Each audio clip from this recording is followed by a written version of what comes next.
క్షేత్రస్వరూపా క్షేత్రేషీ క్షేత్రజ్ఞపాలిని క్షయవృద్ధి వినిర్ముక్త క్షేత్రపాల సమర్చిత.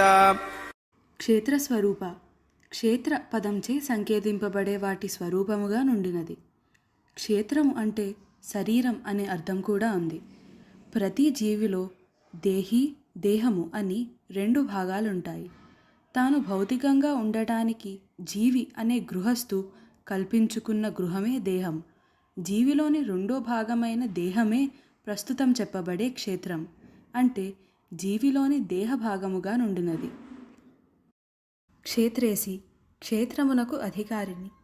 జీవికి ఉండే దేహి భాగాల్లో మొదటి దాని గురించి ఇంతకు ముందు నామంలో చెప్పబడింది.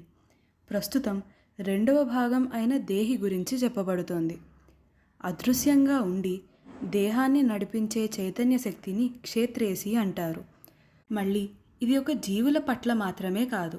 ఇంతకు ముందు నామంలో చెప్పినట్లు పుణ్యక్షేత్రము మందలి దేవతా విగ్రహాలలోని చైతన్య శక్తికి, నామరూపాత్మకమైన స్థూల ప్రపంచాన్ని నడిపించే చైతన్య శక్తికి కూడా ఈ నామం వర్తిస్తుంది.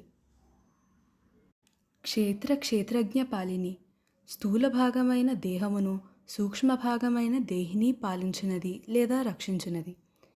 ఇంతకు ముందు చెప్పిన జీవికి సంబంధించిన స్థూల భాగమైన శరీరమును, సూక్ష్మ భాగమైన శరీరధారిని కూడా అమ్మవారే సంరక్షిస్తూ పరిపాలిస్తుంది. అంటే ఈ రెంటి మనుగడకు అమ్మవారే అధికారిని, అసలు కారణం అని ఈ నామం తెలియచేస్తుంది. దేహమును, దేహిని కూడా పరిపాలించి సంరక్షించునది అని ఈ నామానికి అర్థం. క్షయవృద్ధి వినిర్ముక్త తరుగుదల, పెరుగుదల లేనిది. జీవికి పుట్టడం, ఉండడం, రూపం మారడం, పెరగడం, కృషించడం, నశించడం అనే 6 వికారాలు ఉంటాయి. కానీ జనన మరణాలతో సంబంధము లేకుండా వాటికి అతీతంగా నేపథ్యంలో విశ్వ సృష్టి స్థితి లయాలను నిర్వహిస్తూ ఉండే పరబ్రహ్మస్వరూపిణి అయిన అమ్మవారికి తరుగుదలలు, పెరుగుదలలు ఉండవు. ఎప్పుడూ ఒకే విధంగా ఉంటుందని అర్థం. క్షేత్రపాల సమర్చిత క్షేత్రపాలకులచే చక్కగా అర్చింపబడినది. దారుకాసురుని చంపడానికి శివుడు కాళీని సృష్టించాడు. అసుర సంహారం తరువాత అమ్మవారి కోపాన్ని చల్లార్చుటకు శివుడు ఏడుస్తున్న పసిపాపడు రూపాన్ని ధరించాడు. ఆ పసిపాపడికి కాళీ పాలివ్వగా పసిపాపడు పాలతో పాటు కోపాన్ని కూడా త్రాగేశాడు.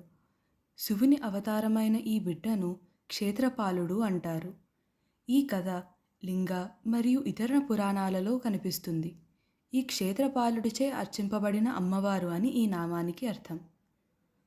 సాహిత్యపరమైన అర్థం క్షేత్రం అనగా బలి కార్యక్రమం యొక్క ఆవరణమని మరియు పాల అనగా రక్షకుడు లేదా రక్షకురాలు అని అర్థం.